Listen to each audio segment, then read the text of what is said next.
Graça e paz, boa tarde para vocês. Começo de noite, né? Vamos nos colocar em pé na presença do nosso Deus. Vamos adorá-lo com uma canção.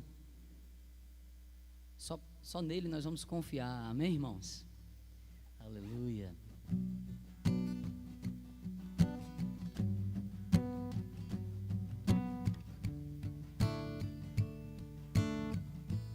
É uma canção escatológica. Nosso tema é escatológico.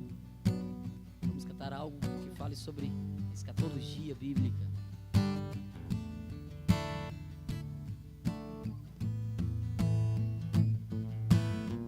Tu és a minha luz, a minha salvação, e a ti me renderei. Se ao teu lado estou, seguro em tuas mãos, eu nada temerei.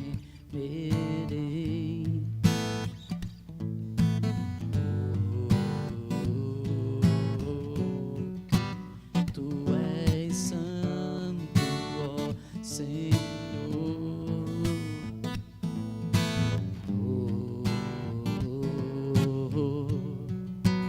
Tu és digno de louvor.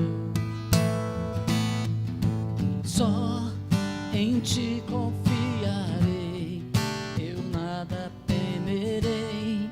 Em frente eu irei, pois eu sei que vivo estás, que um dia voltará do céu pra nos buscar, pra sempre reinará.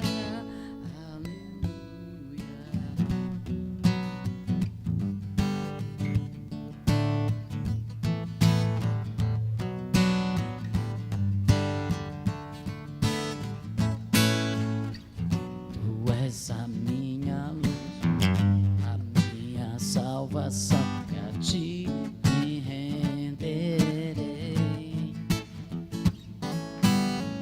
Se ao teu lado estou, seguro em tuas mãos, eu nada temerei.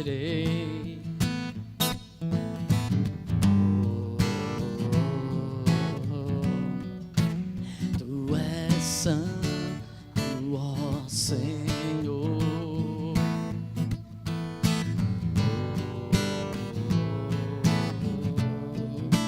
Tu és digno de louvor. Não.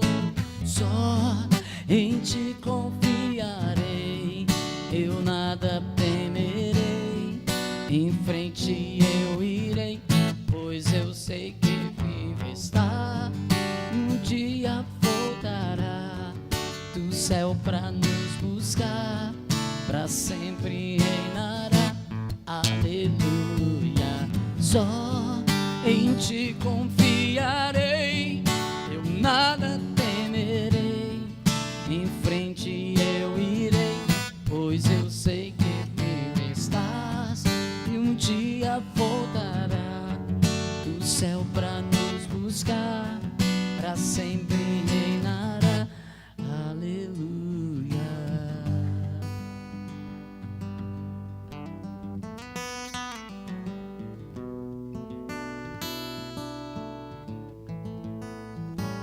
Vem Jesus, vem Jesus, Maranata, Maranata, ora vem Senhor Jesus. Você pode dizer para ele, levante as mãos e diga: vem Jesus, vem Jesus, Maranata, Maranata, ora vem Senhor Jesus. Vem Jesus, vem Jesus, Maranata, Maranata, ora vem Senhor Jesus. Aleluia. Vem Jesus, oh vem, vem Jesus, Maranata, ora vem Senhor Jesus. Só em ti confiarei, só em ti confiarei, eu nada temerei. Em frente eu irei, pois eu sei que vivo está, e o dia voltará do céu pra nos buscar, pra sempre reinará. Levante as mãos e diga pra ele: só em ti, só eu nada temerei, em frente eu irei, pois eu sei que vivo está. Voltará do céu pra nos buscar, pra sempre reinará. Aleluia.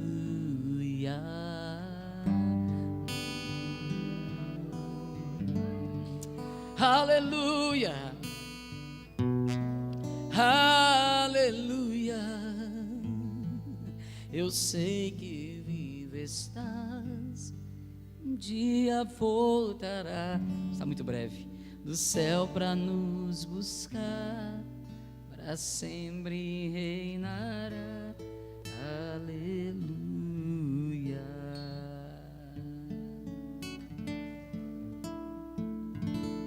Pode sentar. Aleluia. Vamos ver um vídeo agora, poderoso.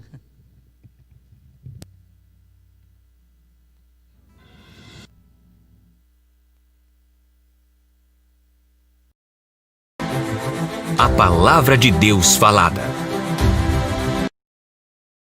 A Palavra de Deus em você, na sua boca, no seu coração, no seu dia a dia. Esse foi o objetivo do reverendo Kenneth Hagin ao fundar o Centro de Treinamento Bíblico Rema nos Estados Unidos em 1974. Ensinar as verdades bíblicas de uma forma prática para que sejam aplicadas diariamente em todas as áreas da nossa vida. Conhecer a verdade liberta. Praticar a verdade transforma. E essa palavra já transformou mais de 60 mil graduados do Rema em mais de 50 nações. Vidas que agora transformam outras vidas. No Brasil, a instituição foi fundada pelos missionários Bud e Jen Wright. Após serem graduados na escola em 1983, obedeceram ao chamado de Deus. Vá para o Brasil e leve minha palavra para libertar o meu povo. Assim eles cumpriram fielmente. Só aqui temos quase 40 mil dos graduados das mais de 130 unidades em todas as regiões do Brasil. Destas, 13 funcionam dentro de presídios brasileiros, sendo luz nas trevas, mudando a história e auxiliando poderosamente na ressocialização de muitos. O Rema é uma escola para cristãos de todas as denominações, ajudando-os a serem uma bênção ainda maior para a sua igreja e o seu pastor. O curso tem duração de 2 anos, com aulas 3 vezes na semana. É um tempo inesquecível de preparação e de crescimento espiritual. Essa é a nossa história e pode ser a sua também. Acesse rema.org.br e encontre o Rema mais perto de você.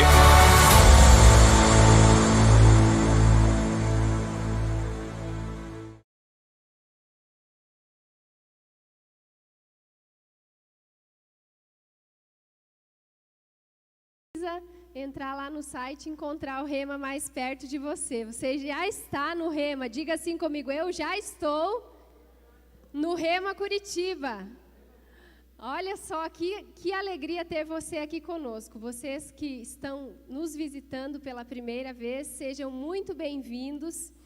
E mais do que depressa, eu já quero convidar, o professor Armando Sena para nós aproveitarmos esse tempo precioso com ele, que vai trazer um ensino da palavra fortalecido, um ensino enraizado na palavra de Deus. Não é algo superficial, não é doutrina de homens, mas os ensinamentos do Rema Brasil são firmados na palavra de Deus, no Rema em Curitiba, como você viu aí ao redor do mundo. Então eu creio que nós vamos receber muito. Seja bem-vindo, professor Armando Sena. Enquanto você estiver aqui ouvindo, deixe o Senhor trabalhar no seu coração. Eu creio que o Senhor já está falando com você, chamando você. Ele já te trouxe aqui para revelar verdades sobre fim dos tempos, sobre pandemia. Você sabe se essa pandemia é da vontade de Deus? Você sabe dizer isso? Hoje nós vamos ouvir um pouco mais. Fique à vontade, professor Armando, e seja muito bem-vindo. Amém, amém. Graça e paz, que bom estar com vocês aqui. Eu quero que você abra, por gentileza, em Mateus capítulo 23. Nós vamos começar a falar a respeito do sermão onde Jesus, a partir do versículo 37, onde Jesus está em Jerusalém, e Jerusalém é a cidade onde o Mestre foi crucificado e ressuscitou, amém?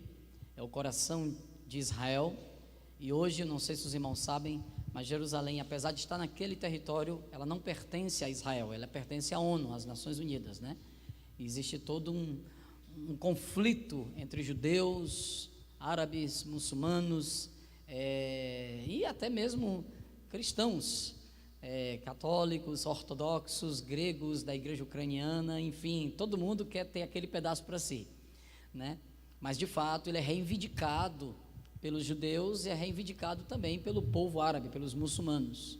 Ambos os povos são descendentes de Abraão, né? Como eles costumam chamar na língua deles, em hebraico Abraham, na língua da Palestina Ibrahim, né? E eles costumam reivindicar aquilo ali, dizendo que eles são os verdadeiros. Nós sabemos que os judeus são originados pelos israelitas, né? São os israelitas por Israel, que era Jacó, filho de Isaac.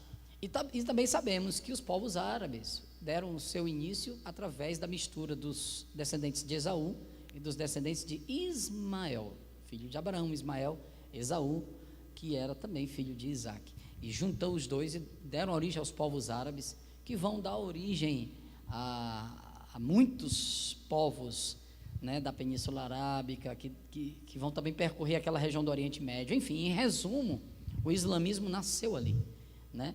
Então, existe toda esse conflito, amém?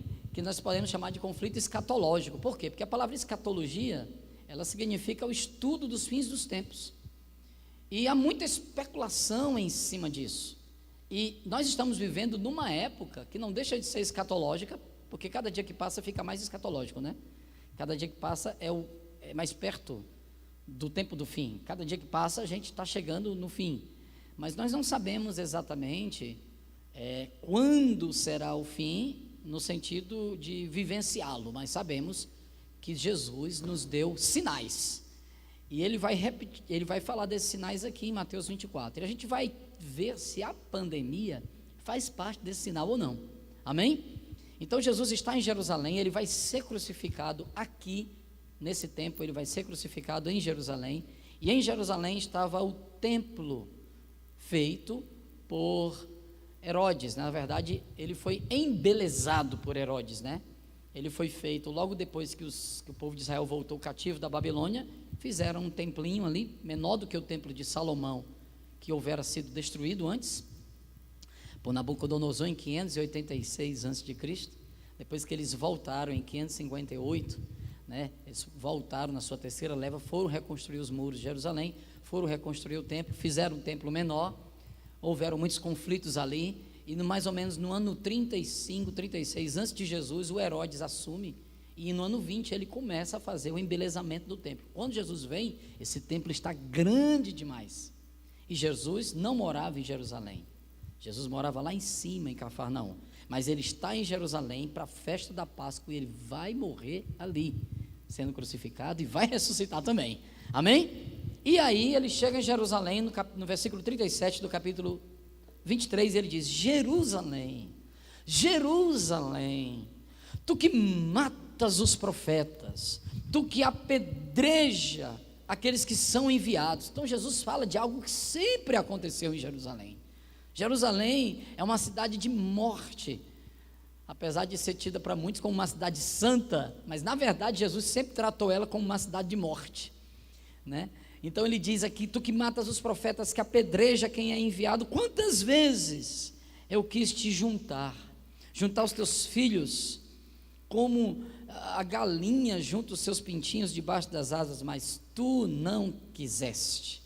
Agora a vossa casa ficará deserta. Meu Deus.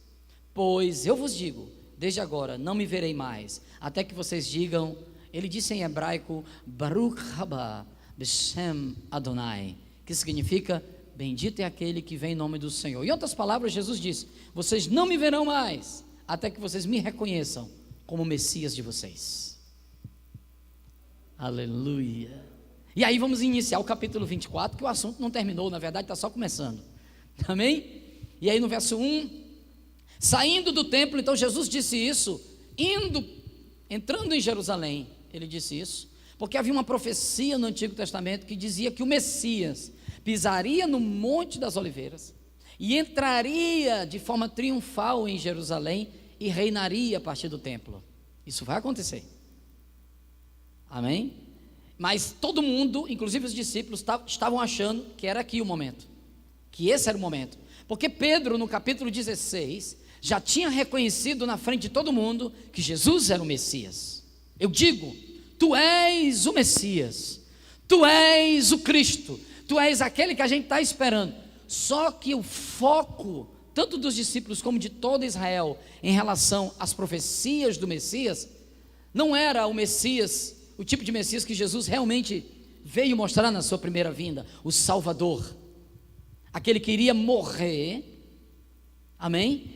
Em expiação pelo pecado da humanidade para libertá-la. Mas eles estavam esperando o Messias, um rei, na verdade, alguém que poderia reinar em Jerusalém, sobre todo Israel, trazendo de novo a glória dos dias de Davi e Salomão, que Israel houvera perdido, porque depois disso, Israel só começou a sofrer. Sofreu cativeiro, sofreu invasão, sofreu pagando imposto, e aí vai sofrendo. Foi na mão dos assírios, na mão dos babilônicos, na mão dos medos e persas, na mão dos gregos, dos seleucidas e agora na mão de Roma. E eles disseram, cadê o Messias? Aí Pedro disse, eu achei, é tu é o Messias, tu é o Filho do Deus vivo. Aí Jesus chega para Pedro e diz nesse capítulo 16, né? Ô Pedro, está escrito, é necessário, melhor dizendo, é necessário que o Filho do Homem seja entregue, seja morto, sepultado e ressuscitado ao terceiro dia. Pedro chegou a ele assim, eu acabei de dizer que tu é o Messias, a profecia diz que tu não morre, como é que tu vai morrer? Se tu não morre, se tu vai reinar em Jerusalém, se a gente está esperando esse tempo todo, tu aparece e agora tu quer tirar da gente essa esperança? Que decepção é essa? Eu acabei de dizer que tu é o Messias, tu disse que eu falei inspirado por Deus, por Yahvé, por Jeová, e tu vem dizer agora para mim que tu vai morrer? Não, isso não vai acontecer, eu mesmo não deixo. E Jesus olha para Pedro e diz o quê? Para trás de mim, pensamento satânico. É isso que Jesus está dizendo. Para trás de mim, Satanás, porque tu não pensas nas coisas que são eternas, você está pensando de modo humano, você não entendeu as profecias. Aleluia. Porque havia uma profecia de que de fato o Messias não morrerá, que o seu reino não terá fim. Só que esse é o segundo aspecto da sua vinda. No primeiro aspecto, a profecia, desde Moisés e todos os profetas, o Cristo devia padecer, sendo o primeiro da ressurreição. Porém, eles estavam olhando a vida de maneira tão humana, tão, diga comigo, circunstancial, que é o que muitas vezes nós fazemos hoje. Eu vou já mostrar para você, guarde essa frase que eu vou já usá-la. Nós olhamos de maneira tão circunstancial que esquecemos do que realmente as Escrituras estão dizendo. Associamos profecias ao que de fato não é uma profecia. Associamos as Escrituras ao que de fato não está nas Escrituras. E eles estavam fazendo isso, esse pensamento, esse conceito. Ele acertou em ter dito que Jesus é o Messias. Ele errou no propósito da primeira vinda. Amém? E Jesus vai só decepcionando eles direto. Tem uma vez que Jesus disse, é necessário que eu vá, porque se eu não for o outro não vem. Diz a Bíblia que eles ficaram tristes, porque Jesus disse que ia. Como assim? Tu vai deixar a gente agora? Agora que a gente está com o Messias aqui, como é que é esse negócio? Eles estavam focados nas profecias que demonstravam um Messias com o seu reino que não terá fim. Isso vai acontecer. Isso já começou a acontecer conosco, que nascemos de novo. Mas isso acontecerá na terra, na segunda vinda. Porém, eles esqueceram Isaías 53. Aleluia. O que é que diz Isaías 53? Quem deu crédito à nossa pregação? Quem se manifestou o braço do Senhor? Aí começa a falar dos sofrimentos de Jesus para redimir. Eles esqueceram Daniel capítulo 9, que diz claramente que o Messias, ele vai ser cortado. Aleluia. E aí eles ficaram focados na sua condição de sofrimento. E Jesus vai ter que desconstruir isso deles. E quando chega em Mateus 24, a desconstrução é grande demais. Saindo do templo, Jesus ia se retirando quando aproximaram-se dele os discípulos e disseram: olha o templo, que estrutura. Irmãos, para você que talvez não tenha tentado estudar um pouco mais, talvez você saiba disso, talvez não, eu vou dizer aqui, se você não souber, vai saber, se você já sabe, vai saber mais ainda, amém? Mas só uma pedra do templo, que está lá hoje, que restou do templo, só uma pedra, 13 metros o tamanho da pedra, com 3 metros de altura, 13 metros por 3 de altura e 4 entrando de espessura. Aleluia. Você acha que o templo era um negocinho pequeno, né? Era uma estrutura gigantesca. Isso é só uma parte, viu? Só uma pedra juntinha assim, sem nenhuma falha, sem nenhuma rachadura, nada. Perfeita. Tem lá, ela está lá em Jerusalém ainda. Essa pedra aí do templo, perto do muro das lamentações, que é um muro de arrimo do templo. Amém? Olha o que é que Jesus diz. Vocês não estão vendo tudo isso aí? Em verdade vos digo, não vai ficar aqui pedra sobre pedra que não seja derrubada. Bem, Jesus dá uma derrubada grande neles aqui. Jesus deu um nó na cabeça deles, porque a profecia dizia que o Messias reinaria a partir do templo. Então Jesus disse, eles olharam assim, primeiro eles olharam e disseram: rapaz, realmente, né? Será que vai ser assim? E a segunda coisa, como pode? Ele é o Messias, ele está dizendo que essas pedras vão ser derrubadas e o Messias reina a partir do templo. A gente agora está sem entender nada. Aí eles fizeram 3 perguntas.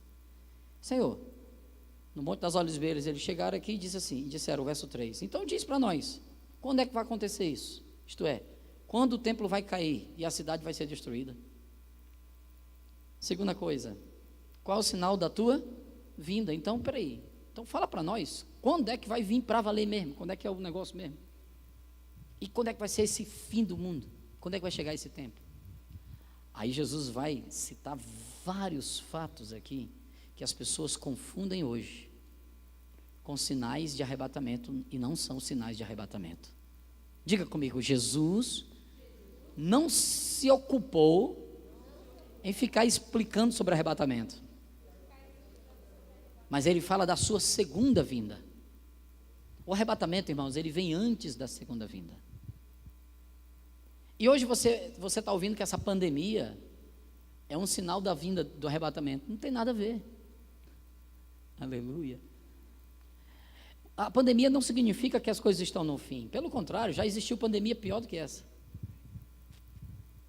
Pense comigo em 1918, a gripe espanhola, segundo a história, matou mais de 50 milhões. Essa ainda não chegou nem perto disso. E foram aproximadamente 3 anos, onde todo mundo usava máscara do mesmo jeito, né? Eu acho que foi até bem pior, porque as condições médicas eram mais precárias naquela época. Foi 1918, 1919, 1920, foram 3 anos de pandemia.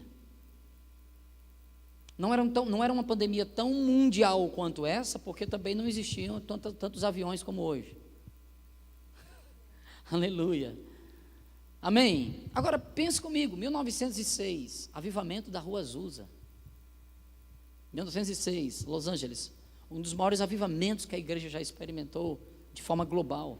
O avivamento da Rua Azusa, restaurando, vamos dizer assim, reavivando o falar em outras línguas. Com William Seymour, e aqueles homens de onde surgiu, por exemplo, no Brasil, para você ter uma ideia da força desse avivamento, a partir desse avivamento surgiram as Assembleias de Deus, a Congregação Cristã do Brasil, E também surgiu, tem irmãos aqui que são da Quadrangular, surgiu nos Estados Unidos, foi onde foi fortalecido Foursquare Church, a igreja do Evangelho Quadrangular, com a Aimee Semple McPherson. Foi influenciada por esse avivamento. Smith Wigglesworth, muitas vezes, pregou lá, no Angels Temple, 5.000 pessoas. Aleluia. Então foi um grande avivamento. Agora pense, na cabeça desses irmãos que viveram há 100 anos atrás. Eles estavam passando por um grande avivamento. E o que é que todos nós dizemos em comum, muitas vezes, a respeito da volta de Jesus? É que antes do arrebatamento vai ter... Por favor, me ajudem para eu não ficar sozinho. Antes do arrebatamento, o que é que vai ter? Um grande avivamento. Irmãos, imaginem que há 500 anos eles estavam esperando esse avivamento, porque desde a Reforma Protestante nunca tinha acontecido nenhum avivamento tão forte. Na verdade, eles estavam esperando esse avivamento há mais de 1.800 anos, mais ou menos. Porque a igreja deu uma congelada no ano 313 em diante. Quando, historicamente, né, o Constantino promulgou o Edito de Milão, acabando as perseguições romanas, e a igreja começou a entrar no sincronismo com o mundo. E a partir dali veio a igreja imperial, a igreja medieval, mergulhada em profundas trevas por mais de 1000 anos, e aí veio a reforma. Mas na reforma, avivamentos pontuais. Aí você vai ter homens que surgiram como Lutero, Calvino, aí vai vindo, amém? Zwingli, William T. Dalton, pai da Bíblia inglesa, os irmãos, os mártires de Oxford. Aí depois você vai ver surgindo John Wesley, Jonathan Edwards, Charles Finney, George Miller, avivamentos pontuais, de maneira que foi escrito um livro sobre eles, de Orlando Boyer, Os Heróis da Fé. E aí você vai ver 1900, meu Deus do céu, desde 313 até 1900, a igreja sem experimentar a plenitude do batismo no Espírito Santo, com força, como foi em 1900, porque em 1900 surgiu um homem chamado Charles Parham, e ele reuniu aí 40 pessoas numa escolinha, e ensinou sobre o batismo no Espírito Santo, e a Agnes Ozman foi a primeira mulher, na virada do século, reconhecida na história, a falar em outras línguas. Ela falou em língua chinesa e língua da República Tcheca. Interpretaram na hora e disseram isso, olha que fogo. Daí, um desses homens foi quem? Que estava na escola desse homem, William Seymour. E em 1906, William Seymour, aleluia, vai ministrando e viu um batismo no Espírito Santo com força. Isso vai varrendo o mundo na época. Agora imagina, a igreja como estava. Todos os lugares, as pessoas falando línguas, as pessoas cantando em línguas, as pessoas avivadas. Meu Deus do céu, vai surgindo várias igrejas pentecostais vão surgindo, igrejas que criam o batismo do Espírito Santo, e juntamente a isso vão surgindo homens como John D. Lake, mulheres como Aimee Semple McPherson, Mary Wood Odieter, homens como Smith Wigglesworth. A igreja começa a passar pelo fogo. Pense comigo, todo mundo começou a declarar, Jesus está às portas, a igreja está afogueada. Aí, de repente, uma pandemia, que vai matando muita gente, e que esse pessoal estava vivo nessa época da pandemia, eles passaram por ela, 1918, 19, 20, a gripe espanhola. Pense comigo que a igreja na época não disse, pronto, estamos com 2 sinais assim inegáveis, o avivamento, aleluia, estão comigo aqui? E um dos sinais está aqui. Eles com certeza pegaram Mateus 24, muitos, eu estou falando de muitos, pegaram Mateus 24, foram lendo, verso 4, cautelai-vos que ninguém vos engane, fala do anticristo. Com certeza haviam ensinos naquela época, anticristos, contra o ensino de Cristo, amém? Associaram o anticristo a alguém.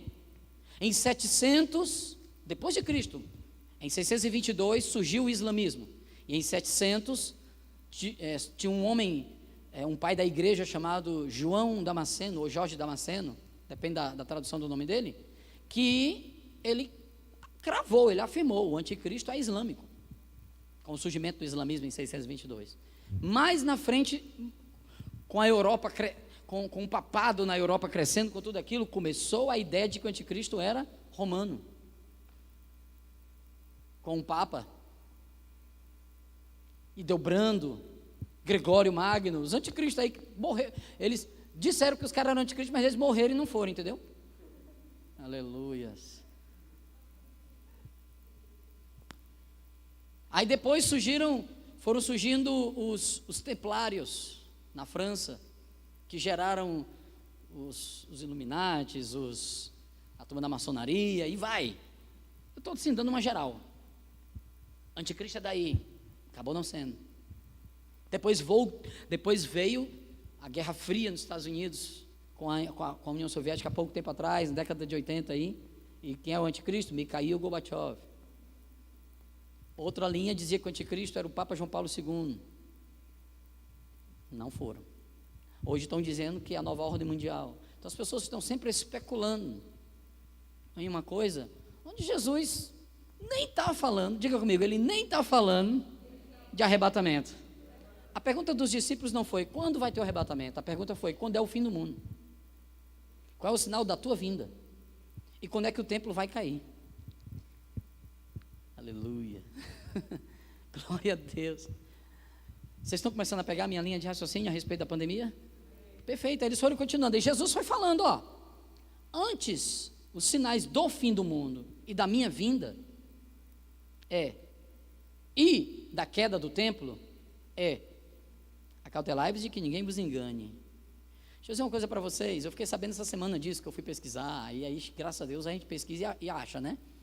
Mas teve um imperador romano, que ele fez um pacto de 7 anos com Israel, antes da queda de Jerusalém, e na metade desses 7 anos, esse imperador romano, ele desfez o pacto, e começou a invasão a Israel em 67, a invasão a Jerusalém em 67 depois de Cristo, em 70 foi a queda, e teve muita gente dizendo que esse é o anticristo. Existem homens em Israel, doutores de Bíblia em Israel, que andam dizendo que esse anticristo foi o anticristo e já passou.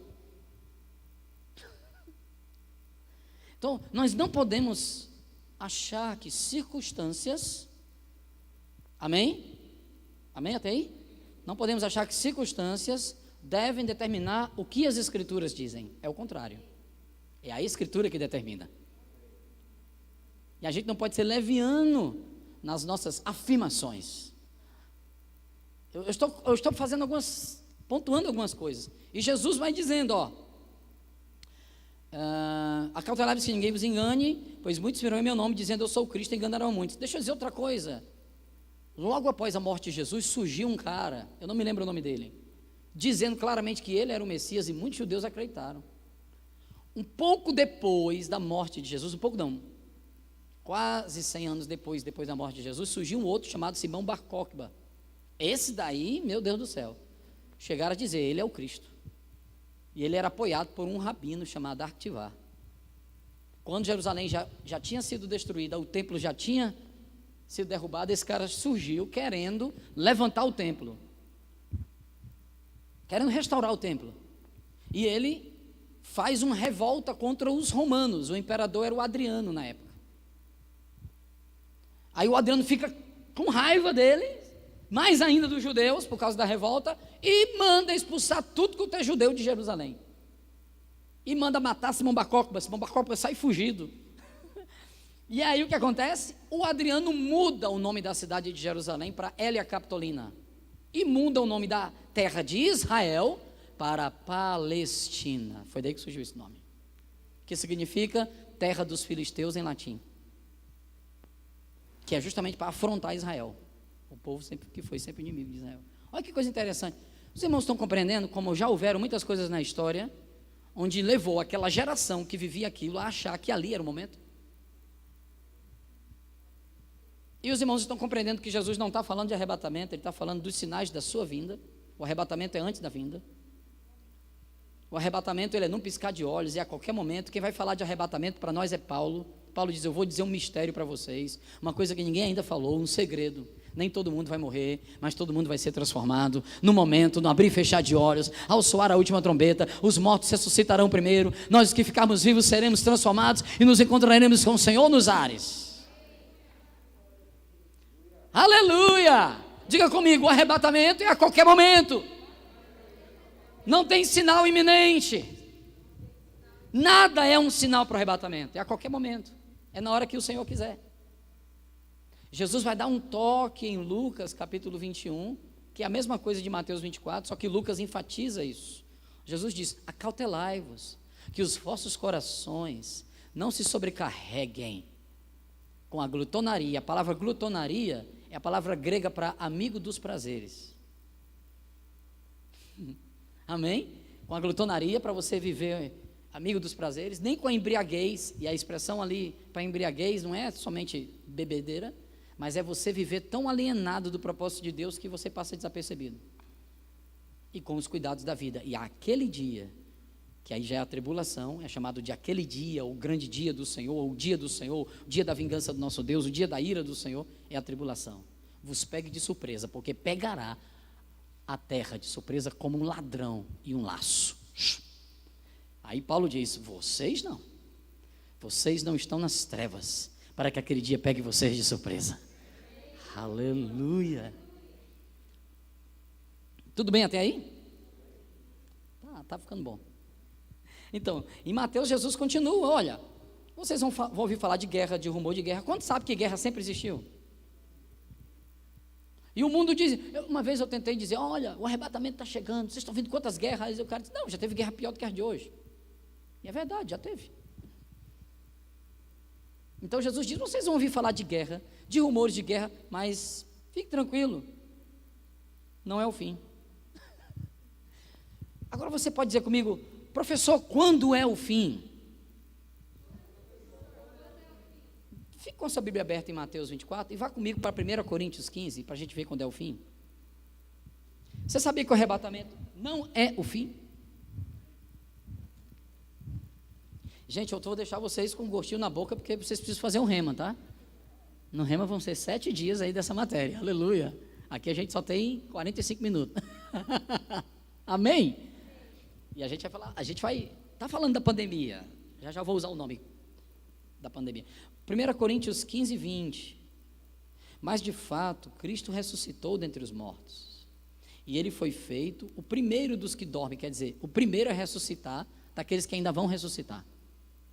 Ele é o primeiro, Ele foi o primeiro. Diga comigo: Ele foi o primeiro.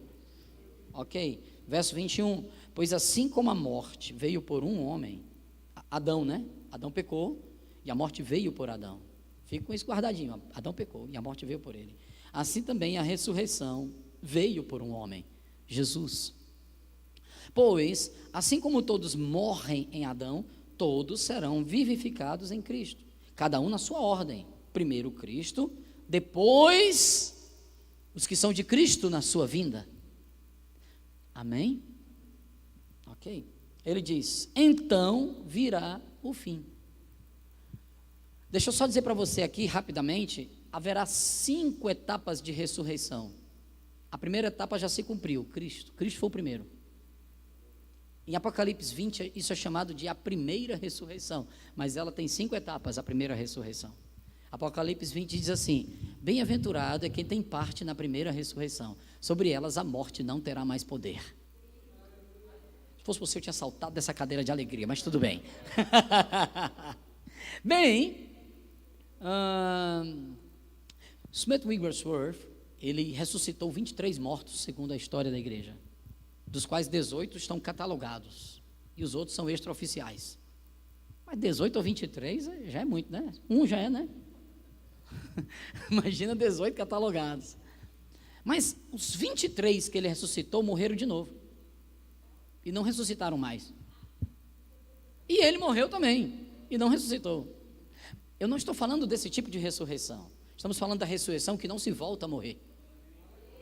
A ressurreição que vai transformar o teu corpo de humilhação para ser conforme o corpo glorioso de Jesus. Aleluia! Isso é chamado de a esperança da ressurreição. A esperança da glória, a bendita esperança, a viva esperança. Termos diferentes para a mesma coisa. Bem, e ele diz aqui que Cristo é o primeiro, e depois nós os que ficarmos vivos. Quando? Claro, Paulo explica isso, tanto em Tessalonicenses como aqui nesse texto, ele vai dizer, eu citei esse texto, né? Aqui, mas o que ele diz lá na frente eu citei agora há pouco, né? Que nem todos dormiremos, nem todos morreremos, mas todo mundo vai ser transformado, todos os crentes, no momento, no abrir e fechar de olhos. Os mortos ressuscitarão primeiro. Quem morreu em Jesus, quem foi antes do arrebatamento, ressuscita. E quem ficar vivo é arrebatado. Essa é a segunda etapa da ressurreição. A primeira etapa é Jesus, e a segunda etapa é essa, no arrebatamento. Qual é a terceira?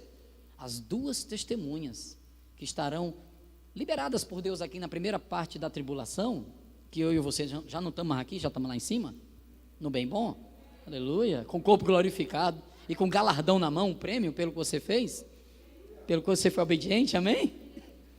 Mas as duas testemunhas estarão aqui para dizer: Israel, vocês estão sendo enganados pelo anticristo. É impossível o anticristo ter sido aquele camarada que alguns judeus estão dizendo que foi, que fez o pacto de 7 anos com Israel lá atrás. Por quê? Porque não tinha nem duas testemunhas lá para poder dizer. Tem que estar, o quadro tem que estar completo. Faltou um, faltou tudo. Simples, amém? Para um time ser completo tem que ter o goleiro, os zagueiros, os laterais, o meio de campo, o ataque.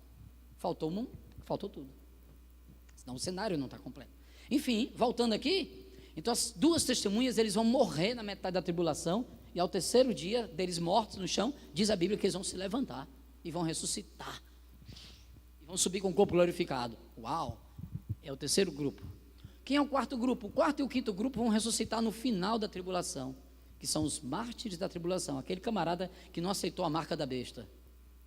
Eu vou aqui fazer uma brincadeira para vocês ficarem mais tranquilos, que não fez a besteira de ser besta aceitando a marca da besta.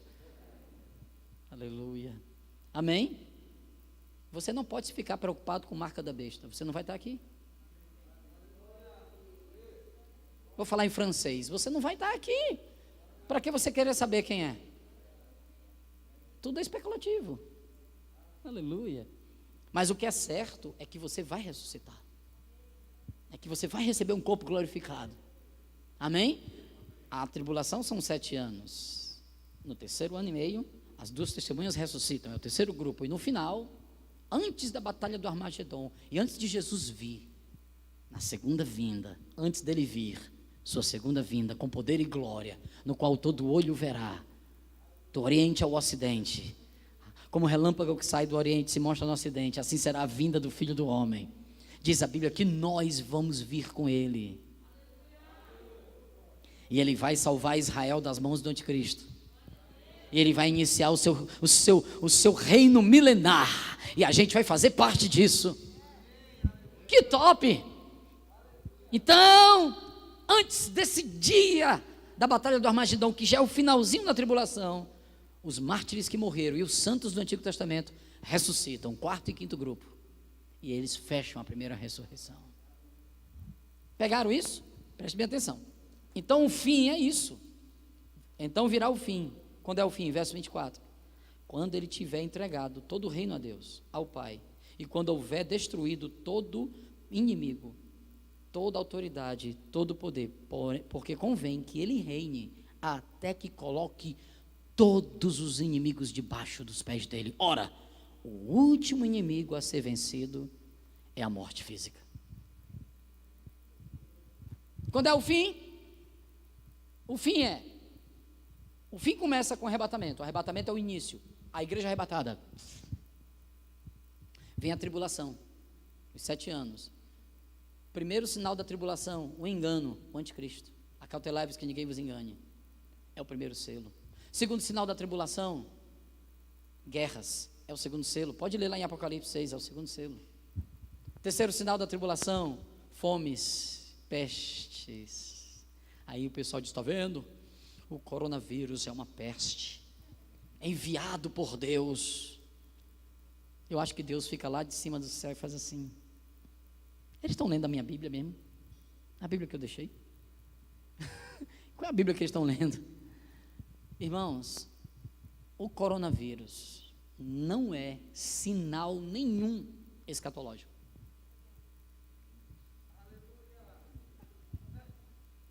Todos esses sinais aqui que Jesus vai falar, a gente não vai, no rema você vai ouvir com detalhes. são sinais que já aconteceram e que vão acontecer pioradamente na tribulação. Chama-se de linguagem espelhada. Aconteceu aqui para você saber que vai acontecer, entendeu? Aleluia. Aconteceram aqui bem pertinho da época de Jesus. Tudo isso aqui já aconteceu. Jerusalém já foi sitiada, Jerusalém foi destruída, o templo foi destruído, tudo isso aconteceu, tudo isso. E Jesus usa uma linguagem espelhada para dizer, ó, do jeito que aconteceu, vai acontecer. Só que na tribulação vai acontecer pioradamente, de maneira que ele diz que os dias da tribulação serão os piores que já houveram, como a terra nunca teve e nunca terá outros iguais. Mas o bom de tudo isso é que eu e você não estamos aqui. E que no final da tribulação, Jesus voltará para defender Israel. Agora, nos voltando para a explicação do coronavírus, da pandemia. Amém? Espero que você tenha entendido esse quadro geral que eu dei. Diga comigo, arrebatamento não tem sinal que o antecede. Diga, Jesus não pisa na terra, se encontra com a gente nos ares. Diga, é coisa da igreja. Por que eu peço para você repetir? Para você aprender, que você falando você aprende mais. Amém? Vamos tentar de novo, diga comigo, arrebatamento é iminente, não tem sinal que o evidencie. Diga, é num piscar de olhos. Jesus se encontra com a igreja nos ares. Diga, é coisa da igreja. Diga, e não é o fim, é o começo do fim, porque nós estamos nos últimos dias da igreja na terra. Amém? Nos últimos dias da igreja na terra está tendo uma apostasia, mas também haverá um grande avivamento. Mas dos últimos dias do fim, que é a tribulação, a apostasia é geral. E quem quiser realmente servir ao Senhor vai ter que morrer. E Jesus deixou esses sinais. Por quê? Diga comigo, a segunda vinda não é iminente. Ela tem sinais que antecedem. Diga, Jesus pisa na terra. E ela é para Israel. Ele vai reinar em Jerusalém. Porque ele vai pisar no Monte das Oliveiras. Olha o cumprimento. Amém? E ele vai reinar a partir do templo. E aí todo olho verá. E a gente vai vir com ele. Mas professor, e o coronavírus, afinal de contas? Por que o coronavírus? Eu quero que você abra a sua Bíblia agora em Gênesis 3, rapidinho. Vamos ser bem simples nisso. A resposta é tão simples, tão simples, tão simples, que você vai ficar impressionado de tão simples que ela é. Gênesis 3, 17. Quando Deus fez o homem perfeito. E antes de Deus ter feito o homem, Deus fez os céus e a terra. E tudo que ele fez, Gênesis 1, quando ele acabava de fazer, ele olhava e dizia, isso é ruim, né? É assim que ele dizia? Não. O que é que ele dizia? Isso é bom. Porque tudo que Deus faz é bom. Deus não trabalha com coisa ruim. Deus não escreve certo por linhas tortas, como tem gente que fala. Deus é bom. E tudo que vem de Deus é bom. O próprio Tiago diz, não vos enganeis, não deixe ninguém enganar vocês. Toda boa dádiva e todo bom presente vem de Deus. Todo dom perfeito vem de Deus. Não é toda dádiva, é toda boa. Não é todo dom, é todo dom perfeito. Vem descendo do Pai das luzes e não tem trevas nem variação. Ele não fica variando. Deus não é circunstancial. Amém? Deus estabeleceu sua palavra aí, ponto. E ele é fiel. Veja só. Então Deus criou tudo e disse que era bom. Quando Deus fez o homem, o que foi que Deus disse? Isso é muito bom. Isso é mais melhor de bom. Diga comigo, Deus me fez sua imagem e semelhança. Então, tudo que estava abaixo do homem, amém? Era bom. E o homem, muito bom. E perfeito. E o homem poderia trabalhar e não se cansaria. E o homem viveria sem doença nenhuma.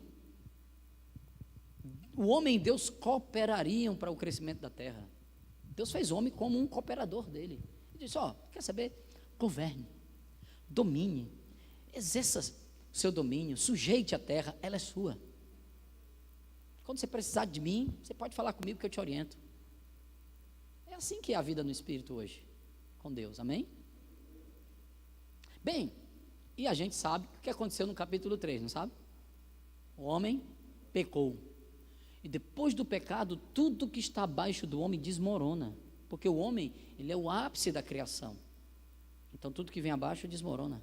E o versículo 17, Deus vai ter uma conversa com Adão e vai dizer para ele: Adão, porque deste ouvido a voz da tua mulher e comeste da árvore que eu te disse não coma, maldita é a terra por tua causa.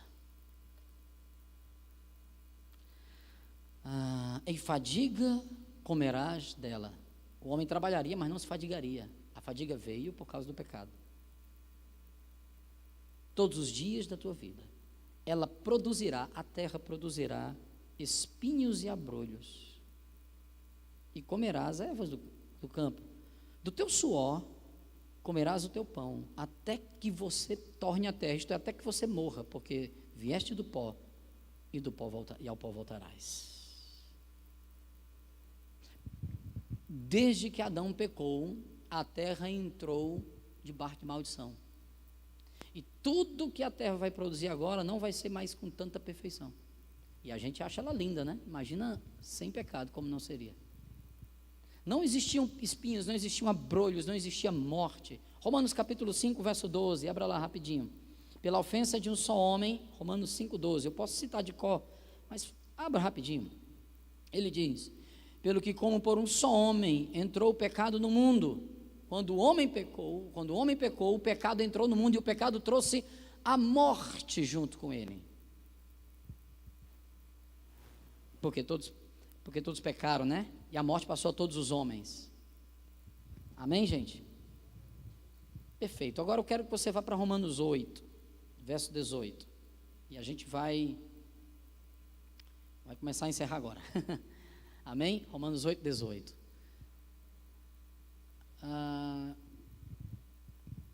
Esse aqui é o motivo do coronavírus. Eu estou lendo e vou explicar para você bem tranquilo. Romanos 8, 18 diz assim: para mim, tenho por certo que as aflições deste tempo presente não se comparam com a glória que vai ser revelada em nós. Sabe o que é que Paulo está falando? Ressurreição. As aflições deste tempo presente não se comparam com a glória que vai ser revelada. É o nosso corpo glorificado. Paulo fala a mesma coisa em 2 Coríntios capítulo 4. Quando ele diz que a nossa leve e momentânea tribulação não consegue se comparar com o eterno peso de glória. Aleluia. E Paulo está falando da ressurreição. Nosso corpo não é glorificado ainda. Diga comigo: por causa do pecado, o meu corpo é limitado. Em Romanos 8:10, o apóstolo Paulo diz assim: se Cristo está em vós, quem tem Jesus aqui, quem tem Jesus morando dentro de você? Então, amém. O corpo, na verdade, está morto por causa do pecado, mas o espírito vive por causa da justiça. Por dentro, eu estou bem. Eu tenho a vida de Deus em mim. Eu tenho o Espírito Santo habitando em mim. Eu sou santo, eu sou a justiça de Deus. O reino de Deus está em mim. Agora, do lado de fora, eu ainda estou limitado por causa do pecado. Mesmo Smith Wigglesworth dizendo: sou milhares de vezes maior por dentro que por fora, ressuscitou 23 mortos, milagres. Uma vez conta a história que ele deu um soco no doente terminal de câncer. O doente, 10 minutos depois ele se levantou, empurrou o médico e disse: eu estou curado. Curas, por mais que você ore por curas, e elas vão acontecer, e glória a Deus porque elas acontecem, amém? Mas por causa do pecado tem um limite. Por mais que eu ministre aqui com força na unção do Espírito Santo, tem um limite. Meu corpo não aguenta 10 minutos de 10 horas de pregação. É muito difícil. Eu nunca vi. E é top, né? 10 horas de pregação. Só o espírito aguenta horas e horas e horas e horas e horas e horas e horas e horas e horas e horas e horas e horas e horas, mas seu corpo cansa. Tem limites. Mas a promessa é: Cristo em você, é a certeza que você vai ter um corpo glorificado igual ao de Jesus. Eu não posso falar de coronavírus sem falar do corpo glorificado, entendeu? Eu tenho que falar do corpo glorificado que você vai ter, mas por enquanto você ainda não tem. E o que é que eu tenho que fazer enquanto não chega? Enquanto não se manifesta, não se revela, não chega aquele dia. O que é que eu tenho que fazer? Rapidinho, continue em Romanos 8, vai para 1 Pedro, capítulo 1, verso 5. Verso 1, 3, 4, 5, para você entender. 1 Pedro 1, 3, 4, 5. A gente está...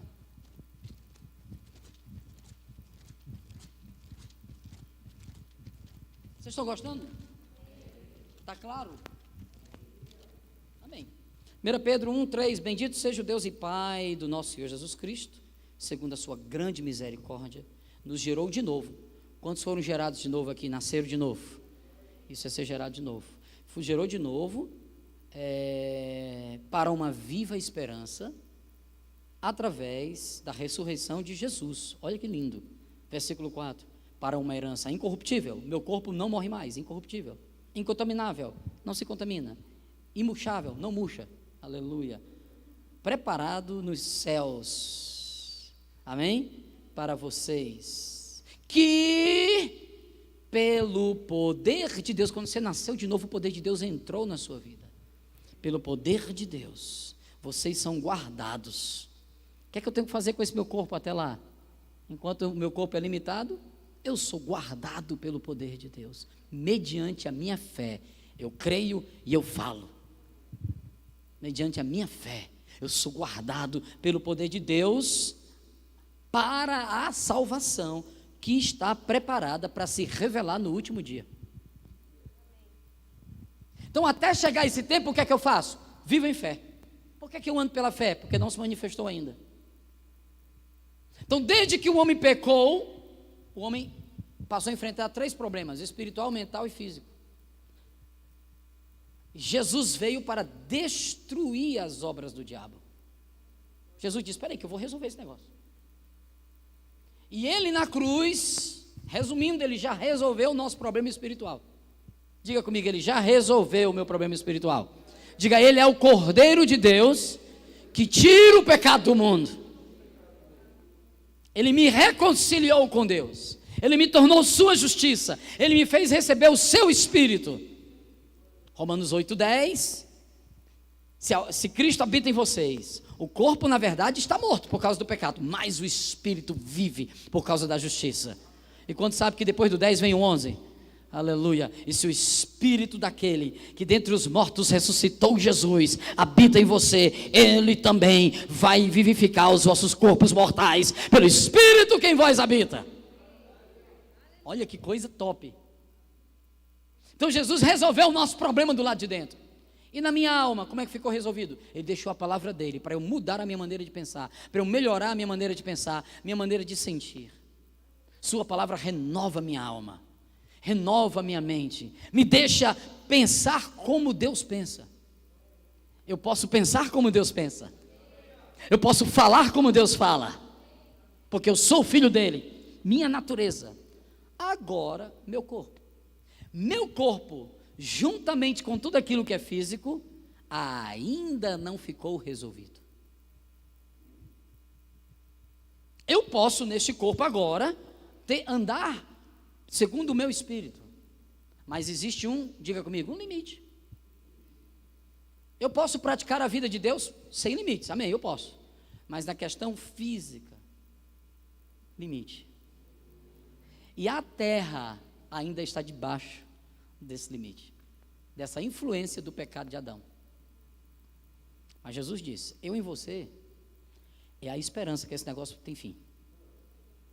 Eu em você é a certeza que você receberá um corpo glorificado igual ao meu, que não morre mais. Aí a gente vai olhar para a morte e vai dizer: cadê tua vitória? Cadê que tu me mata mais? Você entendeu isso aí, meu irmão? Você vai tirar onda com a cara da morte. É assim que Paulo escreve. Então se dirá: ó morte, cadê tua vitória? Ó sepultura, cadê teu aguilhão? Aleluia! Amém? Porque ele vive, eu posso crer no amanhã. E o corona, o que é, professor? Está aqui, Romanos 8, olha só, verso 19. A ardente expectativa da criação. Quando o homem pecou, toda a criação foi influenciada pela queda. E vai ficar assim, até que Jesus vença todos os inimigos. E o último inimigo é a morte física. E então se dirá: Cadê? Aleluia. Uau. Aleluia. Depois do pecado de Adão, bactérias, vírus, entendeu? Tudo isso começou a... E Deus, isso tem um tempo para terminar. Mas antes de terminar, sabe de uma coisa? Meus filhos vão andar no poder para serem guardados. É o que a gente vive hoje. Por isso que você hoje tem a lei do Espírito de vida em Cristo Jesus, que te livra da lei do pecado da morte. A lei do pecado da morte coloca toda a criação para baixo. A lei do Espírito de vida te coloca para cima. Foi isso que Smith Wigglesworth viveu. Mesmo com esse limite. Aleluia. Paulo disse, pode matar o nosso corpo, não tem problema, a gente ressuscita. 2 Coríntios 4. Temos o Espírito da fé. Criei, por isso falei, nós cremos por isso falamos, sabendo que aquele que ressuscitou Jesus vai ressuscitar a gente também. Por isso nós não desfalecemos, ainda que o nosso homem exterior se corrompa, o nosso homem interior se renova todo dia. Você crê nisso? Então, olha o corona aqui. Verso 19, a ardente expectativa da criação aguarda a revelação do Espírito de Deus. Diga, a criação está ardentemente com a expectativa da revelação dos filhos de Deus. Entenderam? A criação está aguardando aquele dia. Quando é que você será revelado? Na segunda vinda. Quando você for arrebatado, você recebe um corpo glorificado. Mas você ainda não está revelado, entendeu? A revelação é na segunda vinda, quando você vem com Ele. E a partir dali Ele vai restaurar todas as coisas. A começar do milênio. No milênio, para você ter uma ideia, a criancinha vai brincar com a cobra, com a serpente, com a jararaca. E a jararaca vai olhar para a criancinha e vai dizer, que coisa boa estar com você, entendeu? Eu estou, claro, usando uma linguagem figurada da jararaca falar, mas é o que diz em Isaías. Tudo que aconteceu por causa do pecado começará a ser restaurado no milênio. Pensei que você ia dizer meio aleluia, né? Eu gostei do aleluia, Daniel, gostei, foi bom. Obrigado, Daniel, fica comigo, eu vou dizer contigo, aleluia também, tá? Aleluia, louvado seja o Senhor, aleluia. Então, quando Jesus vier, Ele vai começar a restaurar, mas mesmo assim, depois que acabar o milênio, Satanás será solto por um tempo, para tentar ainda alguns que ficaram vivos da tribulação e os meninos que nasceram no milênio. Nem todo mundo morreu na tribulação. Aí quem não morreu ainda vai gerar filho. E no milênio o pessoal vai viver 300 anos, 500 anos, 600, até completar. Aí Satanás é solto para tentar esse pessoal. É a cartada final do diabo. Só que fogo vai descer do céu e vai lançar o Satanás no lago de fogo. Aleluia. Amém? E olha que maravilha, a partir daí, Jesus vai entregar o reino a Deus. Tudo que você me deu para consertar, eu consertei. Eu ajeitei tudo. Comecei lá na cruz. E terminei agora a obra completa. Israel é tua nação. As nações temerão o teu nome. A terra está melhor. Aí Deus, tudo bem, é meu. Está escrito isso em 1 Coríntios 15. Jesus se sujeitará ao Pai. Aí o Pai vai fazer novos céus e uma nova terra. E você vai morar com esse corpo glorificado na nova terra e vai ter acesso ao novo céu. Vou dar uma subida, vou lá em cima, aí vai. Aleluia! Você tem essa esperança? Diga para quem está do seu lado, o mundo morre sem esperança. Diga mais, o crente é diferente. Cristo em você é a esperança da glória. Diga, a criação pode estar limitada com defeitos, doenças, vírus, enfermidades, coronavírus, mas isso tem um tempo para terminar. E olha aqui, vamos finalizar. Verso 20, a criação ficou sujeita à vaidade, não pela sua vontade, mas por causa daquele que a sujeitou ao pecado, na esperança de que também a própria criação será libertada do cativeiro da corrupção, para a liberdade da glória dos filhos de Deus. Aí vem agora o versículo 23, não só ela, mas nós que temos as primícias do Espírito, nós que temos Jesus em nós, nós que temos o Espírito Santo, gememos. Se você está gostando desse mundo, amém, você é dele. Eu gosto de andar com Deus, mas as coisas deste mundo, como diz David Keelan numa música, não me satisfazem. Eu não tenho saudade de balada, eu tenho saudade de Jesus todo dia. E todo dia Ele me sacia e eu estou também. Eu estou bem. E você está bem? Você ama Jesus? Diga comigo, a minha pátria, a minha cidadania é celestial. Diga, de onde eu aguardo Jesus, que vai transformar, diga, vai transformar o meu corpo de humilhação para ser igual ao seu corpo glorioso. Aleluia! Meu amigo, como eu estou empolgado com isso. Se você anda com essa consciência da eternidade, não tem perigo de você gostar de pecado. Eita! O diabo vai tentar te atacar e você vai dizer, perdeu, você não me alcança, porque o meu tesouro está em outro lugar. Vamos terminar, aleluia. Sabemos que toda a criação, diga assim, nós gememos, né? Sabemos que toda a criação geme como se tivesse com dores de parto. Pronto, isso é o coronavírus. É o gemido da criação. Como se estivesse com dores de parto. Todos os sofrimentos que a terra vem passando, guerra, tudo é consequência do pecado. Doenças, fome, peste, males. E será assim até. O primeiro passo para começar a terminar é o arrebatamento, que é iminente, ninguém sabe o dia nem a hora. Então, lua de sangue, eu vi a lua de sangue. Então você ficou no arrebatamento, eu mesmo não vi. Que a lua de sangue só se manifesta na tribulação, dos 7 anos. Está escrito lá em Apocalipse. Coronavírus não é final dos tempos. É consequência do pecado de Adão. Assim como tuberculose, assim como diabetes, assim como um monte de coisa. Aleluia, aleluia, amém? E essa pandemia, em específico, ela tem 2 aspectos. Tem esse aspecto aqui, que eu citei, e tem um outro, que está em 1 Timóteo 6,10, para a gente fechar com chave de ouro. 1 Timóteo 6,10, vai lá. Na verdade, todos os males que a terra passa têm esses 2 aspectos. Diga comigo, o resultado da queda. Perdão, vamos melhorar essa frase. Diga, a consequência da queda. Amém? E a maldade do coração humano. Pode dizer isso, do homem sem Deus. 1 Timóteo 6,10 diz assim, porque o amor ao dinheiro, não o dinheiro é bênção, mas o amor ao dinheiro é a raiz. A raiz é o quê? É a origem. É onde está, de todos os males. Vou dar um exemplo aqui para você nunca esquecer. Antes do pecado de Adão, não tinha essas chuvas devastadoras não, sabia disso? E não era para existir. O clima na terra, dizem os estudiosos, antes do pecado, que eram uns 22, 23 graus. Top, né? Nem é frio, nem é quente, confortável. Não havia tsunami. Não havia nenhum mal, era perfeito, diga perfeito.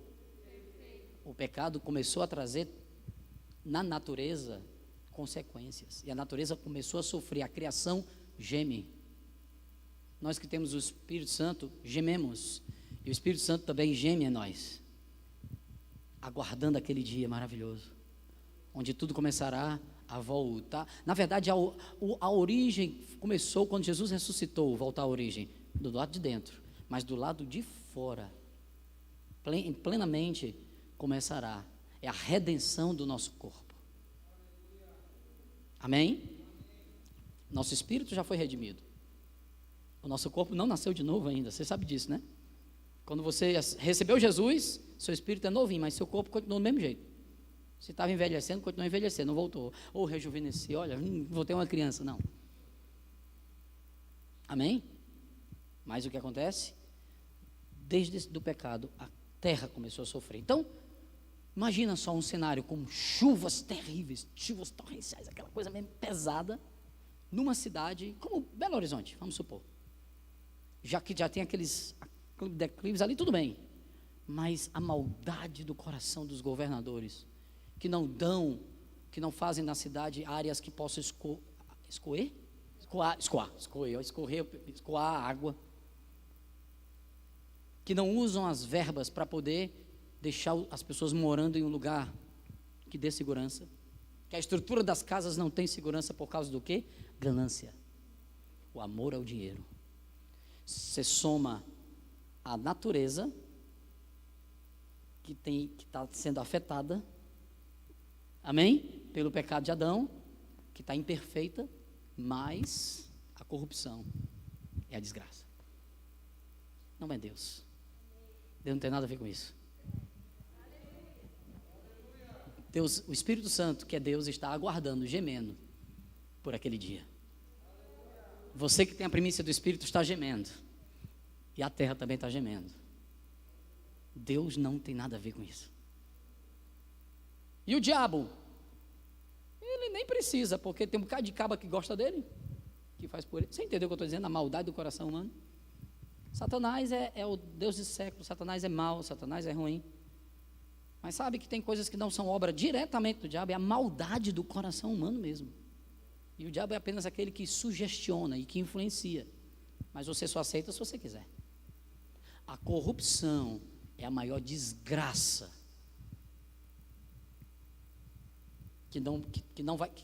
para que traga benefício ao ser humano. Então o coronavírus, a parte da existência do vírus por causa do pecado de Adão, amém? Mas a gente já sabe disso, a corrupção. Tanto que você nem acredita nas notícias. Tem gente que diz, não tome a vacina, porque senão você pode estar num grupo de risco para morrer, porque estão querendo matar a população. Não tem isso? E tem gente que diz, não, tome a vacina. Você não sabe em quem acreditar, por causa da corrupção. É a raiz de todos os males. E Deus tem nada a ver. E a escatologia nisso? Nada que a ligue, exatamente. Os sinais que Jesus citou são da segunda vinda de Cristo. Você não vai estar aqui, você não vai vê-los. Você não vê o anticristo, você não vê tudo isso. Você foi arrebatado, você está no bem bom. Amém? Seja abençoado ricamente na prática da palavra. Eu espero que você tenha gostado, eu espero que eu tenha elucidado alguma coisa, ajudado você. E outra coisa, eu espero que você faça o rema, né? Amém? Essa escola é maravilhosa, irmãos, eu fiz há muitos anos atrás. Uau, é muito bom o rema. Eu me sinto privilegiado em poder ensinar no rema. Quando eu estudei, eu já me sentia, imagina ensinando. Amém? E toda vida que eu ensino, eu aprendo mais alguma coisa. Porque a palavra de Deus, ela sempre nos ensina. Então, foi um privilégio ministrar com vocês aqui. Amém? Diretora, Deus é bom todo o tempo. Gente, Deus abençoe ricamente a vida de vocês na prática da palavra. Amém? Amém. Glória a Deus. Que palavra poderosa. Amém? Vocês aprenderam algo especial hoje? Que bom que Deus tem levantado homens, né, ministros, mestres da palavra para nos instruir. E sabe que Deus quer levantar você também, para pregar essa palavra, para libertar pessoas por onde você passa. Né? Deus tem levantado um exército de pessoas cheios da palavra para libertar outros, para abrir os olhos de outras pessoas, para que eles conheçam a bondade de Deus. Para que eles saibam que existe uma esperança sim, que existe um lugar reservado para toda a humanidade, que é em Cristo Jesus, amém? E esse lugar está disponível para as pessoas que quiserem recebê-lo como Senhor e Salvador, amém? E nós, aqui no Rema, nós temos o maior intuito de levar a palavra a ser conhecida de todos, não somente daqueles que querem ser ministros, sim, aqueles que querem ser ministros na casa de Deus, nas igrejas, serão bem treinados, bem alicerçados, mas lá no hospital, o médico, cheio da palavra, ele vai fazer a diferença lá também. Amém? A enfermeira, aquelas pessoas que trabalham com construções, a palavra de Deus vai chegando e revelando aquilo que o propósito de Deus tem, né? Aquilo que o propósito de Deus tem na vida de cada um, a palavra vai revelando a ele e ele vai podendo viver uma vida cheia de propósitos. Amém? Aleluia. Muito obrigada, professor Armando, pela sua presença aqui, por essa aula maravilhosa. O bom de tudo isso é que essa aula ficou gravada. Olha só que maravilha. Você que veio aqui, você que está nessa aula presencial, você pode compartilhar esse link. Você que está nos assistindo aí pelo YouTube, você também pode compartilhar essa aula com tantas outras pessoas para que sejam cheios do conhecimento da palavra também nessa área. Amém?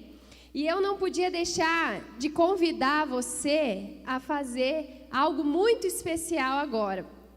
Nós vamos trazer ofertas aqui. Se você veio preparado, você pode trazer a sua oferta aqui. Nós vamos ter um momento para você trazer, que já pode ir trazendo gasofilácio. Eu gostaria que você abrisse comigo em Gálatas.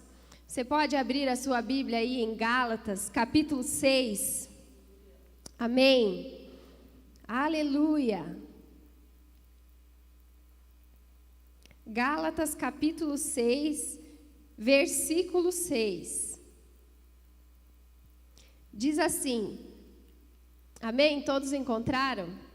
Mas aquele que está sendo instruído na palavra, faça participante de todas as coisas boas aquele que o instruiu. Eu quero ler na NVT também, a nossa nova versão transformadora, que diz assim: aqueles que recebem o ensino da palavra devem repartir com seus mestres todas as coisas boas. Amém? Dinheiro é uma coisa boa, amém? O amor ao dinheiro é que não é legal. É isso que destrói a humanidade, como nós aprendemos com o nosso mestre aqui, Armando Sena, hoje. Mas o dinheiro é algo bom, que supre as nossas necessidades. Nós vamos fazer o bem com o dinheiro que nós temos nas nossas mãos. E eu quero convidar você a repartir com o professor Armando aquilo que você tem de bom financeiramente, amém? Então você pode trazer até aqui no gasofilácio. Se você quiser, você pode também passar ali na secretaria e pegar o número da conta do professor Armando Sena, que você pode fazer transferência bancária, ok? E os alunos do Rema também, eles estão preparando uma oferta e vão enviar para o professor Armando Sena por esses dias que ele esteve ministrando aqui. Pode se colocar em pé, então, e trazer a sua oferta, que vai ser direcionada para o professor Armando Sena, repartindo com ele, né, essa coisa boa que nós temos, a prosperidade financeira. Nós vamos orar. Pai, em nome de Jesus, eu te agradeço pela vida do professor Armando. Obrigado, Pai, porque a Tua palavra tem sido revelada a muitos através da vida dele. Obrigada, Pai, pelo conhecimento da palavra chegando ao coração de tantos alunos do Rema através da vida do professor Armando. E hoje, nas nossas vidas, nós que recebemos essa palavra gloriosa, Pai, nós Te louvamos e que o Senhor multiplique, Senhor, sabedoria na vida dele. Ó Deus, e que ele continue, Senhor, com força, Pai, com ousadia, com intrepidez, pregando essa palavra, ensinando a muitos e levantando muitos para o conhecimento da Tua palavra, para o compartilhar da Tua palavra, Pai. Nós abençoamos a vida dele em nome de Jesus. Amém? Que você colha, você pode sentar mais um pouquinho, e que você que ofertou na vida do professor Armando aí, colha dessa semente que você semeou, amém? Aleluia! Antes de nós encerrarmos, a Karina, ela vai vir aqui e vai dar um panorama sobre a Aluminai. Pode vindo aqui, Karina. A Aluminai é uma associação de ex-alunos graduados no Rema. Então, você, talvez que é visitante, está pensando, eu nem me formei no Rema, eu já vou saber sobre isso? Sim, você já vai saber que você vai continuar conectado conosco, sempre sendo alimentado, e a Karina vai falar sobre essa rede, a Aluminai, que é a associação, né, Karina? De graduados no Rema. E depois eu vou falar mais uma palavrinha. Amém. Graça e paz, irmãos. Tudo bem? Que aula maravilhosa, né? Então, como Karen disse aqui, eu estou aqui para falar sobre a Alumni. É Alumni, não é Illuminati. Tá bom, irmãos? Então, a Alumni, ela é uma associação para todos aqueles que são graduados no Centro de Treinamento Bíblico Rema, independente se foi graduado no ano passado ou em outros anos. Amém? E essa associação é para todos aqueles graduados que têm o interesse de se manter ligados, conectados, nutridos com essa palavra revelada que eles receberam durante o curso, durante os 2 anos. E assim, consequentemente, continuar aí crescendo no conhecimento de Deus. Amém? Uma vez que você é associado da Alumni, você terá livre acesso às salas de aulas do Rema. Olha que maravilha! Livre acesso às salas de aulas, tanto nas escolas ao redor do Brasil, quanto também nas escolas Remas que temos no exterior, lá fora, ao redor do mundo. Amém? Você também, uma vez que você é associado, você vai ter acesso aí ao material exclusivo disponibilizado pela Alumni, como áudios, vídeos, apostilas de todas as matérias. Você vai ter uma área para perguntas com os professores sobre qualquer tema na plataforma online. Você vai ter acesso às aulas do Rema Brasil, ministrações, vídeos de conferências, podcasts. Você pode criar na plataforma o seu próprio blog, se você tem interesse em compartilhar coisas que o Espírito Santo tem ministrado para você e você tem interesse em compartilhar com os outros, você pode criar o seu próprio blog lá dentro da plataforma. Uma série de entrevistas também na plataforma tratando de liderança, família, cura, chamado. Olha que bênção! E, além disso, você vai ter acesso à revista Conexão Digital da Alumni, que é essa daqui, ó, Bênção Pura. Essa daqui é a última, que chegou lá na minha casa. Você vai ter acesso a ela no modo online. Tudo isso na Alumni Digital. É bênção, não é? Uma única parcela, tudo isso para você conseguir ter acesso a todo esse material maravilhoso, você vai pagar uma parcela única no ano de R$ 90. Além disso, você pode também se associar à Alumni Convencional. O que é a convencional? São todos esses benefícios que eu acabei de dizer aqui. E, além disso, todos os benefícios da Alumni Digital, certo? E, além disso, você também vai receber trimestralmente na tua casa a revista impressa, que é essa daqui que eu estou segurando.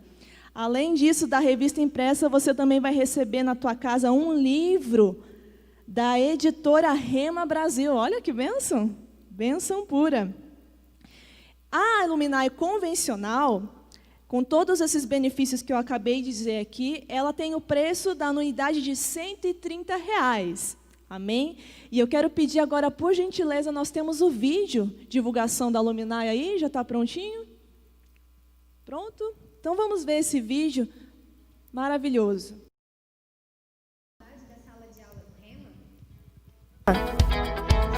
Através da Associação Alumni, você tem acesso às aulas do Rema em qualquer unidade ou também online a qualquer hora. Desfrute como se estivesse aqui.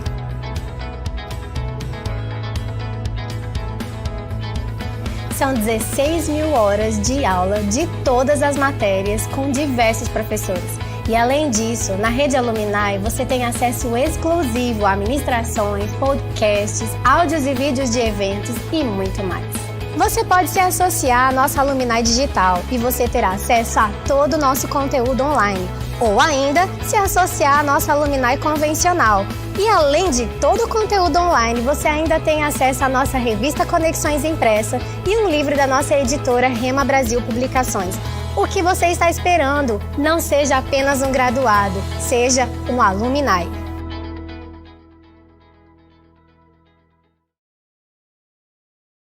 Porque você só tem a ganhar. Imagine você ser um Alumni digital, praticamente que você tem todos os benefícios da Escola Rema na palma da sua mão. Você pode ter acesso no celular, no teu tablet, no computador. Amém? Bom, dito isso, queria dizer que para você se cadastrar na Alumni é muito simples. Basta você entrar lá no site aluminirema.com, você vai preencher uma ficha de adesão e vai enviar por e-mail seus documentos digitalizados. Amém? Você vai fazer aí o pagamento da anuidade via cartão, boleto, como ficar melhor para você. E apenas uma dica, para aqueles que são graduados no Rema e têm o desejo de fazer a escola de ministros ou a escola de missões lá em Campina Grande, é necessário que você seja um graduado no Rema, sim, e também que você seja um alumni. Então, não perca tempo, amém? Pode tirar todas as suas dúvidas comigo, se você quiser, ali no final desse evento, eu vou estar ali para orientar vocês, amém? Do que eu puder ajudar vocês, estou à disposição. Amém, irmãos? Obrigada, Karina. Glória a Deus, é maravilhoso. Mas e como que eu faço para fazer a minha matrícula no Rema? É isso que eu estou esperando, estou esperando essa notícia. Você já está esperando? Quem amou essa aula? Amém? Essa aula foi maravilhosa. Eu amei a aula, eu amei ficar sabendo que a Alumni aqui tem conteúdo exclusivo para o resto da vida, né?